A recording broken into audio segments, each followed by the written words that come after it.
Most people just want to be good at one thing. And honestly, there's nothing wrong with that. But some of us, we want more. We want to know it all. We're not like everyone else.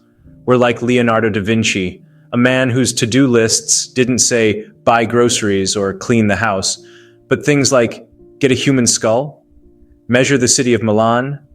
What does the tongue of a woodpecker look like? For Leonardo, this wasn't strange. This was life.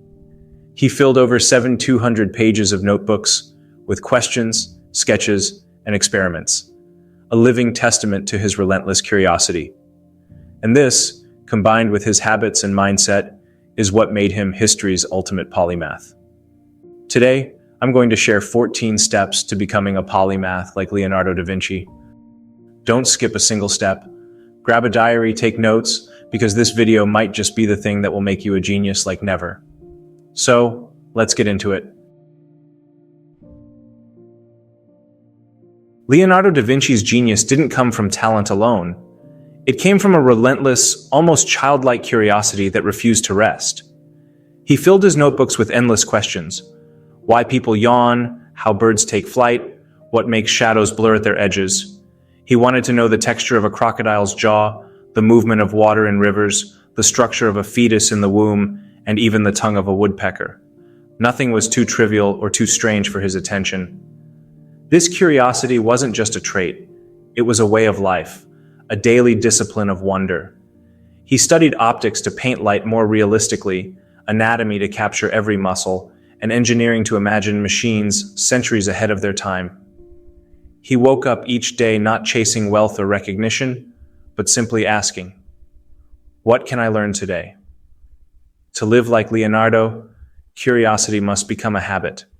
Follow your questions, study widely, stay playful, turn curiosity into action, be fueled by wonder, not utility. Curiosity is the seed of polymathy.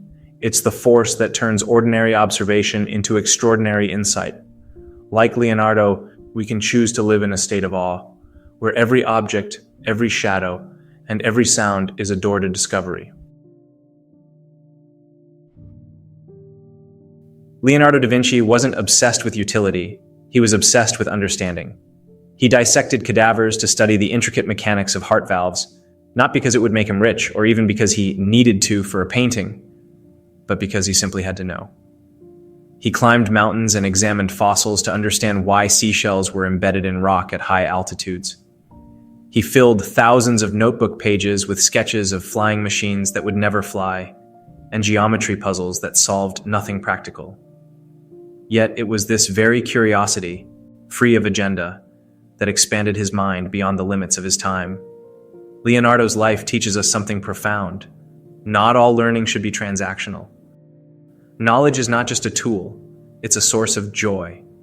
He studied birds, rivers, anatomy, engineering, music, and art, not because he was told to, but because he was utterly fascinated.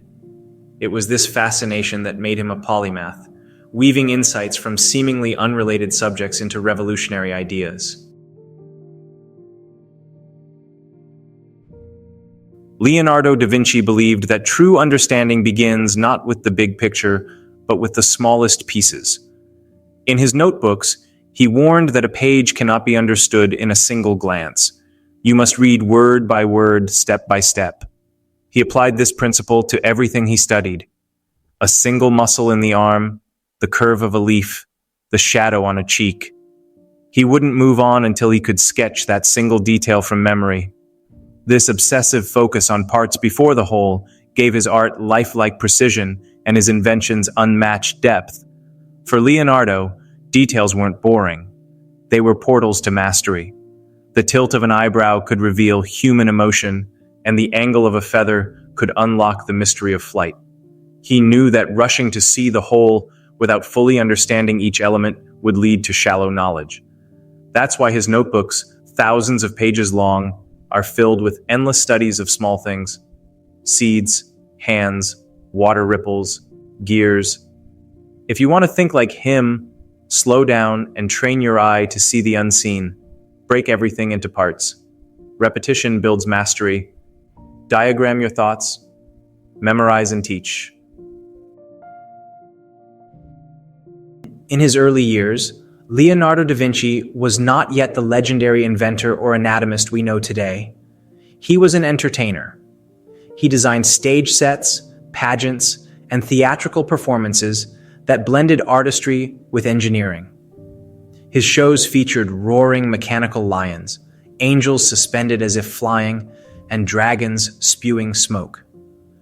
This playful work became a secret training ground for his mind, teaching him how to merge observation with imagination.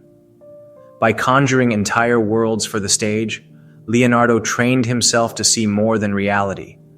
He saw possibilities.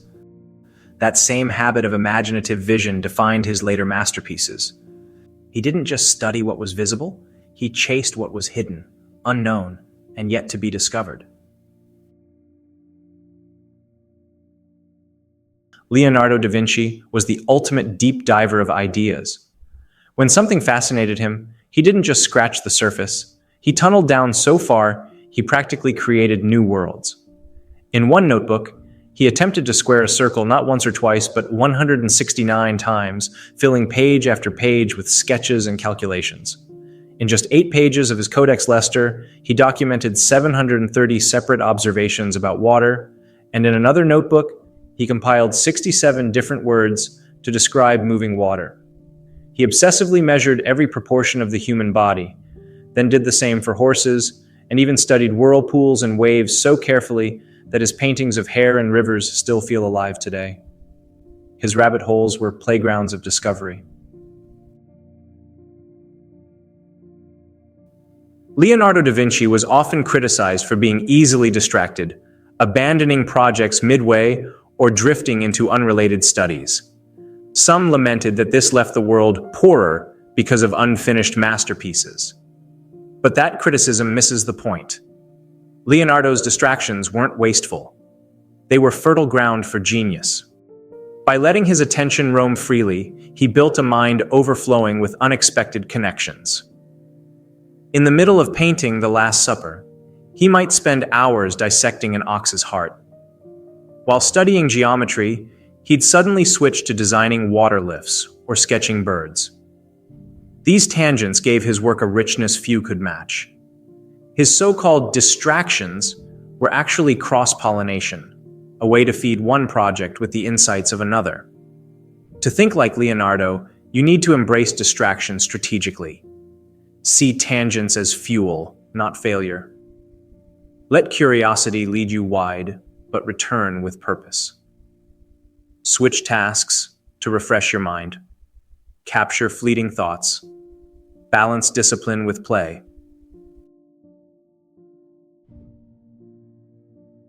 Leonardo da Vinci's genius didn't rest solely on imagination.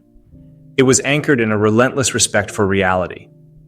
Long before Galileo or Bacon formalized the scientific method, Leonardo was already experimenting, testing, and correcting himself. He refused to cling to comforting beliefs when observation proved them wrong.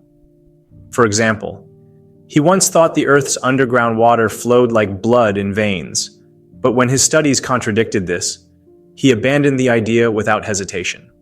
His willingness to change his mind made him not just a visionary, but a true pioneer of critical thinking. Leonardo's notebooks reveal a man unafraid to challenge tradition. Instead of trusting ancient authorities, he dissected bodies to study blood flow, sketched rock layers to understand geology, and measured nature instead of theorizing blindly. His humility before facts was one of his superpowers. He would rather be corrected by evidence than be comforted by assumptions. Leonardo da Vinci turned procrastination into an art form. While working on The Last Supper, he would sometimes stare at the wall for an hour, add a single brushstroke, and walk away. To his patron, Duke Ludovico, this wasn't laziness but a creative necessity. Leonardo believed that great ideas need time to marinate. Men of lofty genius sometimes accomplish the most when they work least, he explained, because even in moments of stillness, his mind was actively refining ideas before committing them to the canvas. This approach is what separates idle procrastination from purposeful delay. Leonardo collected knowledge, studied every detail, and then allowed his ideas to simmer until they were ready to emerge. That's why so many of his masterpieces feel timeless. They were given time to breathe. Leonardo da Vinci's relentless pursuit of perfection is both inspiring and cautionary. He famously abandoned the Battle of Anghiari and the Adoration of the Magi because he felt he couldn't execute them exactly as he envisioned. Even with finished masterpieces like Saint Anne or the Mona Lisa, he carried them with him for years, constantly refining and layering details. For Leonardo, a work of art was never truly complete. There was always another subtle adjustment waiting to be made. To apply this principle in our own lives, we have to balance Leonardo's uncompromising standards with the need for progress. Know when to polish. Set a high bar for craftsmanship. Don't rush the vision. Balance perfection with shipping. Aim for timelessness, not quick wins. Leonardo teaches us that perfectionism, when used wisely, is a superpower. It can elevate your craft beyond trends and time, but only if you also know when to release your work into the world. Leonardo da Vinci's genius wasn't grounded in abstract equations or complex formulas. He wasn't a mathematician in the traditional sense. Instead, he turned problems into pictures. Whether studying proportions, mapping reflections in mirrors, or transforming one shape into another of equal size, he drew his way to understanding. Visualization became his superpower, allowing him to see concepts others could only calculate. When most people memorize formulas, they often lose the beauty and logic behind them. Leonardo refused to separate learning from imagination. His notebooks show countless diagrams. He drew cross-sections of skulls, gears, and rivers, making ideas tangible. Even his early understanding of optics and geometry came from sketches rather than dry theory. By illustrating everything, he merged science and art into a single language.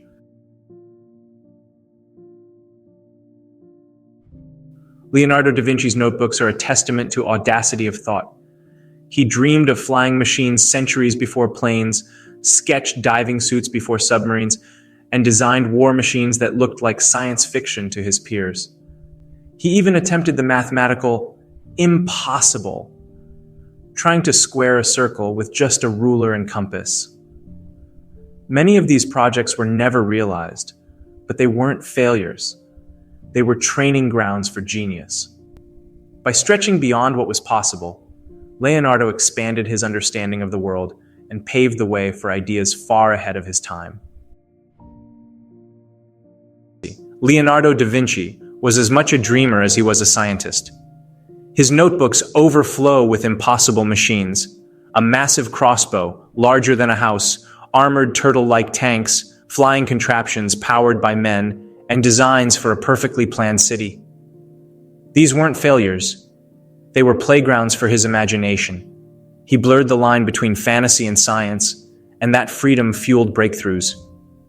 Even his studies of flight began not with equations, but with a childlike imitation of birds' wings, imagination sparking innovation.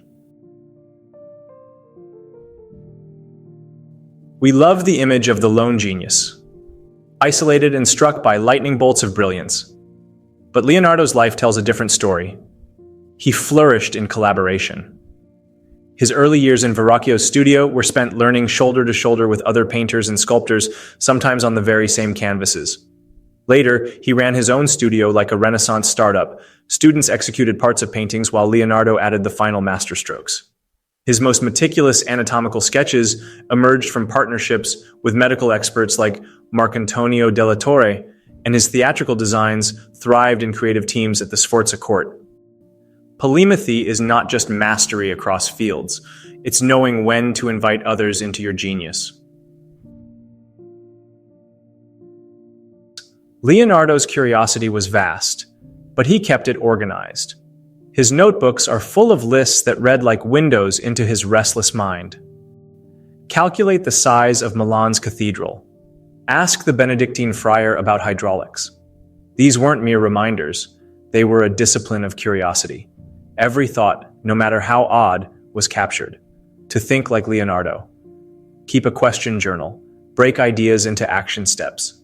Record everything, even tangents. Track your skills. Reflect regularly. Lists are more than productivity tools. They're maps of your intellectual landscape, guiding your curiosity over years.